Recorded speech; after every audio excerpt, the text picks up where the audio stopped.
Refleksi Minggu, tanggal 9 Mei tahun 2022.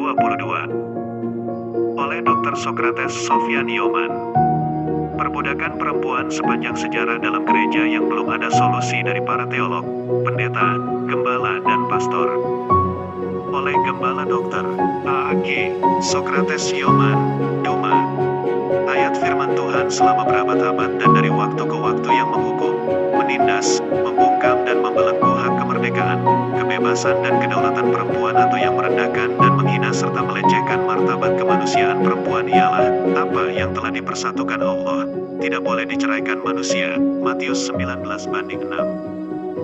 Ayat firman Tuhan ini menjadi pegangan atau kekuatan bagi para pendeta, gembala dan para suami atau para laki-laki untuk membatasi kemerdekaan dan menghukum serta menekan perempuan. Ayat firman Allah ini tidak pernah dijelaskan atau ditafsirkan dengan benar, proporsional dan tempatkan dalam konteks realitas hidup manusia. Karena firman Tuhan ini tidak dimengerti secara utuh, maka dalam sejarah dari abad ke abad, akibatnya ayat ini menjadi alat perbudakan laki-laki terhadap perempuan dalam rumah tangga dalam sejarah kehidupan suami dan istri.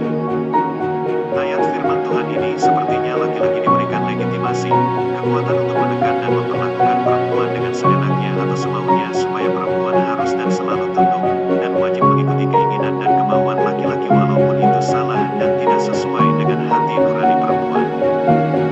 Saya harus mengatakan, bahwa tidak semua laki-laki menjadikan perempuan atau istri seperti budak yang harus tunduk di bawah ketiaknya laki-laki. Sebagian besar atau mayoritas laki-laki menempatkan perempuan atau istri sangat terhormat di dalam hidupnya sebagai teman hidup dan sahabat yang setara untuk hidup saling menghormati dan saling mendukung dalam kehidupan kebutuhan rohani dan jasmani pada saat keadaan baik atau tidak baik waktunya dan pada saat kaya atau tidak kaya. Kebanyakan atau mayoritas laki-laki memegang firman Tuhan seperti yang dikutip di bawah ini. Tuhan Allah berfirman, tidak baik kalau manusia itu seorang diri saja. Aku akan menjadi seorang penolong baginya, yang sepadan dengan dia. Kejadian pukul 2:18. Kata penolong dan sepadan dalam ayat ini sangat jelas, yaitu perempuan bukan pembantu, pesuruh, tunduk-tunduk atau budak. Penolong dan sepadan artinya hidup saling mendukung, saling membantu, saling mengasihi, saling mencintai, saling meneguhkan, saling menguatkan, saling memotivasi, saling membangun, saling melengkapi, saling memperhatikan, saling memelihara, saling merawat, saling menegur, saling memperbaiki, saling menghidupi, saling membagi suka dan duka, saling memelihara komunikasi yang harmonis sebagai satu tubuh dalam cinta dan sayang, saling mengoreksi, saling memajukan, saling mengembangkan talenta dan karunia-karunia Tuhan dalam diri masing-masing suami dan istri.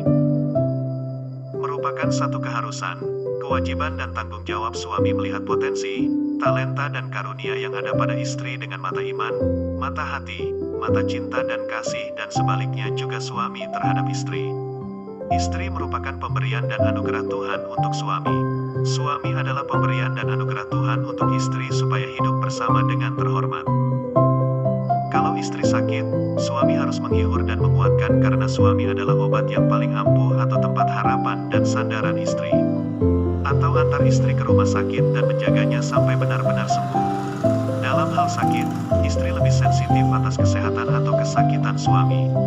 Pada saat istri bersalin atau melahirkan, seorang suami harus berada di samping istri karena suami adalah kekuatan dan semangat istrinya.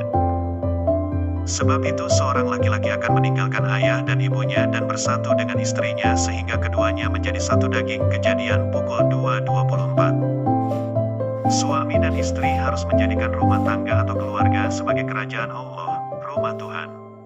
Karena mata Tuhan dan kemuliaannya selalu tertuju dan terpancar dalam keluarga yang hidup mengasihi Tuhan dan mentaati serta mengikuti perkataannya. Karena keluarga didirikan oleh Tuhan, bukan manusia. Kejadian pukul 2:18. Immanuel, Allah selalu bersama keluarga yang hidup mencintai dan mengasihi Tuhan dengan sepenuh hati. Kata sepadan dalam Alkitab bahasa Inggris The Holy Bible International Version ditulis suitable. Kata suitable bermakna atau mengandung arti cocok atau sesuai. Jadi, Tuhan Allah memberikan istri kepada suami itu perempuan yang cocok dan perempuan yang cocok untuk suami. Realitas atau kenyataan hidup, bahwa ada laki-laki atau suami tidak memberikan nafkah atau uang kepada istri selama bertahun-tahun dalam berumah tangga. Ada suami yang kerjanya cemburu buta dalam hidupnya membuat istrinya tidak nyaman. Akibatnya, potensi dan karunia istri yang hebat itu tidak berkembang, tapi potensi istri itu mati perlahan-lahan. Ada laki-laki yang merendahkan martabat kemanusiaan istrinya dengan kata-kata perempuan kampungan, tidak berpendidikan, pendidikan rendahan, pegawai rendahan, tidak terampil, dari keluarga miskin, dari orang tua tidak beres, bukan perawan atau bekas laki-laki lain. Ada laki-laki hidupnya dalam minuman alkohol, di rumah dalam keadaan mabuk, di meja makan keadaan mabuk, di tempat tidur keadaan mabuk, tidak ikut Natal karena keadaan mabuk, tidak ikut tahun baru karena keadaan mabuk, awal bulan keadaan mabuk, minta uang kepada istri dengan ancaman dalam keadaan mabuk. Ada laki-laki yang jual motor istri untuk mabuk, jual kalung istri untuk mabuk, kredit uang di bank untuk mabuk, kasih istri uang hasil kredit, tapi 1 atau 2 hari kemudian ambil uang dari tangan istri dengan ancaman untuk membeli minuman keras, dan macam-macam. Laki-laki tidak pernah ke gereja bersama, tidak Natal bersama-sama keluarga, merayakan ulang tahun istri dan anak-anak, tidak pernah berdoa bersama-sama suami, dan laki-laki ada buat masalah dengan istri, keluarga suami dipanggil dan ramai-ramai datang keroyok perempuan di rumah dan tidak ada pembelaan. Perempuan dipojokkan, diinjak-injak dengan tindakan fisik dan kata-kata. Laki-laki mengusir istri dan kunci pintu rumah dari dalam rumah sehingga istri sepanjang malam tinggal di luar rumah sampai pagi. Ada istri sakit dan melahirkan, suami tidak pernah urus istri yang sakit dan sedang kesakitan bersalin. Suami sibuk kerja di kantor, sibuk dengan orang lain atau sibuk dengan minuman keras. Ada suami yang tidak pernah melihat talenta, karunia, kemampuan istri dan memperjuangkan istrinya untuk mengurus masuk ke perguruan tinggi untuk kemajuan istri dan membiayainya sampai selesai pendidikan karena laki-laki cemburu dan merasa disaingi oleh istri. Lalu, ada laki-laki mengungkit-ungkit masa lalu istri, padahal itu sudah berlalu. Seperti yang disebutkan ini sangat melukai dan mencederai hati, perasaan, dan pikiran istri. Sikap laki-laki tidak berhikmat dan bijaksana. Ini sebenarnya bibit-bibit atau benih-benih ketidaksenangan perempuan ditaburkan oleh laki-laki. Kalau keadaan rumah tangga dan suami dan istri kacau balau, tidak ada kedamaian, kebahagiaan, sukacita, saling menghormat, tidak memuliakan Tuhan dan tidak sehat seperti ini, apakah seorang laki-laki, para pendeta dan gembala memegang surat nikah gereja dan tetap berdiri pada firman Tuhan? Apa yang telah dipersatukan Allah, tidak boleh diceraikan manusia, Matius 19:6. Apa artinya pernikahan kudus di gereja? Apa gunanya surat nikah gereja? Apa gunanya menjadi orang Kristen? Apa gunanya menjadi suami? Para teolog, pendeta, gembala, pastor harus memberikan solusi persoalan ayat firman Tuhan Matius 19:6 dan makna surat nikah gereja. Kalau kehidupan dan keadaan dari waktu ke waktu, hari ke hari, tahun ke tahun seperti ini, dan perempuan merasa tidak nyaman, tidak ada jaminan perlindungan dari suami, dan suami tidak bertanggung jawab, tidak menjadi pelindung, tidak memberikan jaminan hidup yang layak, dan hidup tidak memulihkan Tuhan dan hidup tidak menjadi berkat, maka surat nikah gereja bukan jaminan bagi perempuan yang tertindas ini.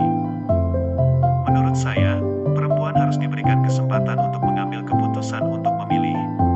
Karena Tuhan Yesus telah memberikan hak untuk hidup bebas dan memilih untuk hidup bermartabat tanpa tekanan dan tidak menjadi budak laki-laki. Refleksi ini menjadi perenungan para teolog, pendeta, gembala, dan kita semua. Jangan kita membuat susah, kesulitan, kesukaran hidup dan membelenggu kemerdekaan perempuan serta merendahkan martabat kemanusiaan perempuan dengan ayat firman Tuhan Matius 19:6 dan surat nikah gereja. Firman Tuhan Matius 19:6 dan surat nikah gereja bukan alat untuk menindas, menekan, dan menjadikan perempuan seperti budak laki-laki. Firman Tuhan dan surat nikah gereja harus melihat perempuan sebagai pribadi manusia yang utuh dalam konteks dan realitas kehidupan sehari-hari dalam rumah tangga. Firman Tuhan dan surat nikah gereja ini harus dijaga, dihidupi, dipelihara untuk hidup jujur, benar, adil, damai, bertanggung jawab, saling membagi hidup dalam suka dan duka. Kesalahan dan kekeliruan terbesar dalam sejarah kekristenan dan sejarah gereja ialah membiarkan sebagian laki-laki seenaknya dan sesukanya menyalahgunakan ayat firman Tuhan Matius 19:6 dan surat nikah gereja. Sebagian laki-laki selalu bersembunyi dan membenarkan diri dari kejahatannya terhadap istri dengan ayat firman Tuhan dan surat nikah gereja.